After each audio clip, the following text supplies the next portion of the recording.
안녕하세요. 자, 오늘 국가적 법익 제4회차를 하도록 하겠습니다. 자, 이제 공용서류 무효죄가 있는데, 자, 이제 141조가 있어요. 1항이 있고 2항이 있는데, 그 1항에는 이제 공용서류 등이 있고, 이제 2항에는 이제 공용건조물 등 파괴죄가 있어요. 이렇게. 근데 여기 공용건조물 등에 자동차가 없단 말이에요. 2항이 특칙인데 자동차가 없어요. 그래서 자동차가 없을 때에는 특칙 2항이 아니라 1항으로 가는 거죠. 그래서 자동차를 부셨을 때 141조 2항의 공용물 파괴죄가 아니고 제1항의 공용물건, 일반 서류 등 무효죄가 됩니다.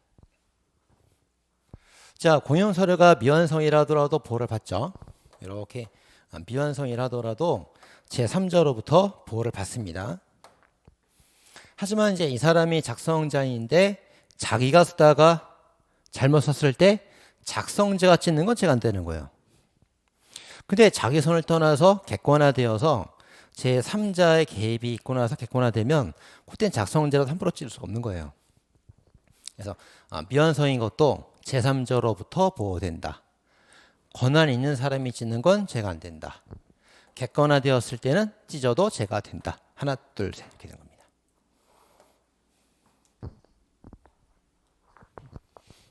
자, 특수 공무방해랑 공무방해 치상죄는 헌법에 규정이 있죠. 네, 공무방해 치상죄하고 공무방해 상해죄라는 죄는 없어요. 그래서 공무방해로 치상죄가 나오게 되면은 두 개를 분리해서 상상적 경합범으로 처리해 줘야 되고요. 그다음에 공무방해 상해가 있을 때에는 부진정 결과적 가중범이라고 그러죠. 특수 공무방해 치상죄로 취급하는 겁니다. 위에 건 규정이 있고 아래 건 규정이 없어요. 자, 5개 범죄의 개관. 자, 도주한 범인의 증거를 밝히기 위해서 도주한 범인의 증거를 밝힐 의무가 있다예요. 그래서 도둑질만 미수를 처벌하죠. 그 범인하고 증거는 이제 가족 간의 특례가 있어요. 친족 특례가 있기 때문에 이 법률상 친족에 한해서 책임이 조각되고 무죄가 됩니다. 자, 사실상 친족한테는 적용되지 않기 때문에 처벌돼요. 법률상 친족만 책임 조각됩니다. 자, 증거나 위증죄는 모해 목적 가중처벌 규정이 있고요. 자, 위증죄와 무고죄는 거짓말하는 죄죠. 거짓말하는 죄입니다. 네, 거짓말하고 나서 재판이 확정되기 전에 자수나 자백을 하게 되면 필요적 감면을 받아요. 만약 확정 후에 자수를 하게 되면은 자백은 안 되고 자수하게 되면 총칙에 따라서 임의적 감면을 받게 됩니다. 자, 또한 둘 다 이제 거짓말하는 죄인데 위증죄 허위 사실은 주관설에 따라 판단하고요. 무고죄 허위 사실은 객관설에 따라 판단하죠. 그 점이 차이가 됩니다.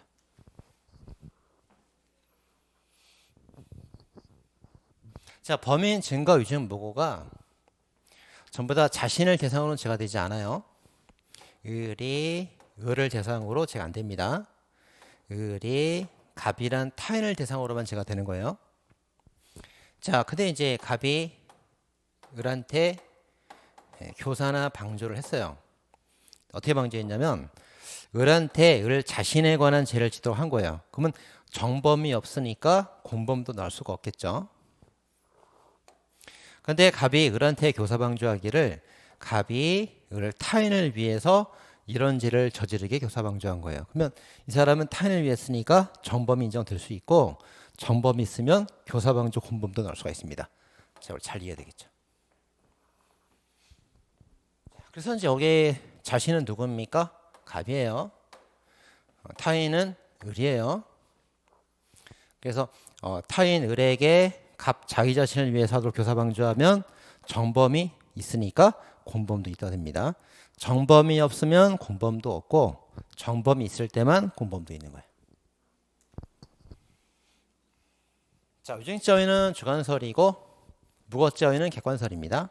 그래서 허위로 인식을 했을 때 실제로 진실이었단 말이에요. 그럼 무고죄는 주관설이니까 죄가 되는 거고 무고죄는 객관설이라서 죄가 되지 않습니다. 달라지죠. 자, 범인 도피죄 계속범입니다. 자, 갑이 이제 도주를 하고 있는데 자, 도주를 하고 있어요. 자, 도주하는데 을이 도와줬다 이거예요. 예, 도와줬습니다. 이렇게. 자, 근데 만약에 이제 도주죄가 계속범위라면은 을은 도주 중간에 도와준 게 되니까 도주 원조죄가 되겠죠. 근데 도주죄는 즉시범위란 말이에요. 즉시범위이기 때문에 이 중간에 도와준 사람은 도주가 끝나고 나서 사후에 도와준 게 돼버리죠. 따라서 이 사람은 도주 중간에 도와준 게 아니고 즉시범인 도주죄의 끝난 뒤에 도와준 사후방조가 됩니다. 따라서 사후방조는 범인, 작물, 증거 세 가지밖에 나올 수가 없죠. 그래서 이 사람의 죄는 도주 원조가 아니라 사후방조인 범인도피죄가 되는 거예요. 그 다음에 이제 범인도피 범위는 벌금 이상이면 되는데 법정형까지 다 할 필요는 없어요. 그리고 우리 형법에 있는 모든 죄는 다 벌금형 이상입니다. 자, 우리가 이제 범죄를 저질렀다, 형사사건 벌어졌다, 수사가 개시되기 전에도 범인이다, 사건이다 그런 말 써요. 근데 피의자란 말을 쓰려면 수사가 시작돼야 피의자란 말을 쓰죠. 수사 개시 전에는 피의자란 말을 못 쓰는 거예요. 그 다음에 범인도피 증거인멸도 자신을 대상으로는 죄가 되지 않고 타인을 대상으로 할 때만 죄가 되는 겁니다.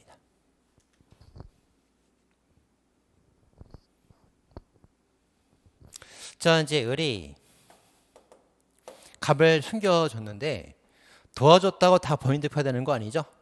5개 유형만 죄가 됩니다. 꼭 기억하셔야 돼요. 그래서 은신처 제공, 상피권 연락해서 알리바이 조작, 공범 실토 못하게 은닉, 그 다음에 범인, 내가 범인이요 자처를 한다든가, 바지 사장으로 대신 처벌받기로 계약을 했다든가 5가지만 딱 죄가 됩니다.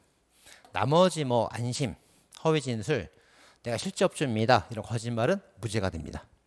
5개 꼭 기억하셔야 되고요. 자, 그래서 이제 갑이 교사를 해서 또는 방조를 해서 을이 갑을 도와줬어요. 이 사람이 죄가 정범되면은 얘도 공범된다고 그랬죠. 그럼 얘가 이제 아까 봤던 5개 유형의 범인도피 죄가 되는 걸 해서 죄가 되면 정범되면 공범도 된단 말이에요. 근데 얘가 이제 5개가 아닌 행동을 해서 정범이 성립하지 않으면 공범도 성립할 수가 없습니다. 자, 단순한 도움 요청은 방어권 행사로 보기 때문에 무죄가 되고요. 얘가 범인도피가 5개 행동으로 죄가 될 정도가 되면 그때 남용이라고 보면서 공범도 된다 보는 거예요. 정범이 없으면 공범도 없고 방어권 행사. 정범이 5개 유형을 해서 정범이 있으면 공범도 있고 방어권 남용 이렇게 한단 말이에요. 자, 그 다음에 이제 갑을 도피시킨 을은 친족이라서 책임주가 무죄가 됩니다. 그래도 얘는 처벌될 수가 있는 거죠. 될 수 있어요. 자, 강제 집행 면탈의 공동 정범이, 자, 이거 을이에요. 을이 을을 위해서 자기 도피한 거예요. 정범이 없죠. 그럼 공범도 없는 거예요. 자, 처에게 심리적 안심을 시켰다. 자, 간접적 심리적 안심을 가지고 범인 도피행위다 이렇게 말할 수는 없는데 정신적 방조가 된다 이렇게 말할 수 있는 거죠. 주의한다 그랬어요. 자, 간접적 안심이 범인 도피행위냐? 그건 아니다. 간접적 안심이 정신적 방조냐? 그건 맞다 이거예요. 자, 증거인멸입니다. 자, 을의 증거를 은닉했습니다. 자기 증거인멸이죠. 제가 성립하지 않습니다. 이게 설령 공범에게 도움이 된다 하더라도 자기 증거인멸 제가 안 되기 때문에 정범이 없으면 공범도 있을 수가 없는 거예요. 정범이 자기 증거 변조로 제가 안 되면 정범이 없으면 공범도 없는 거예요. 입니다. 단순 도움 요청만 제가 되지 않죠. 안마의자 보가 이런 거. 그리고 을이 갑이라는 타인의 증거를 인멸해서 아까 자기 증거인멸, 타인 증거인멸로 정범이 있어야만 공범도 있는 거예요. 방어권 남용이라고 봅니다. 이런 논리 뭐 계속 나오고 있습니다.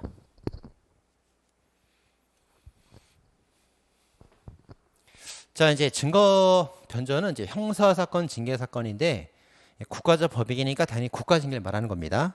사적 징계를 말하는 게 아니죠. 증거는 유리, 분리, 가치가 있건 없건 있다면 어느 정도 이건 상관없고요. 자, 문서 위조는 이제 남의 이름 쓰는 거죠. 증거 위조는 없던 것을 있던 것처럼 만드는 거죠. 두 개는 개념이 다른 거예요. 그래서 자기 이름을 썼기 때문에 문서 위조가 아니더라도 없던 걸 있는 것처럼 만들면 증거 위조는 될 수가 있는 거예요. 꼭 구별해야 됩니다. 자, 증거라는 건 이제 증거 자체를 위조해야 되는 거지 진술의 형태로서는 증거를 조작할 수가 없습니다. 칼에 묻은 지문을 지울 수가 없어요. 하지만 녹음해서 제출하면 제3자 객관적 신빙성 증거가 들어가기 때문에 녹음해서 제출하면 증거 위조가 될 수 있죠.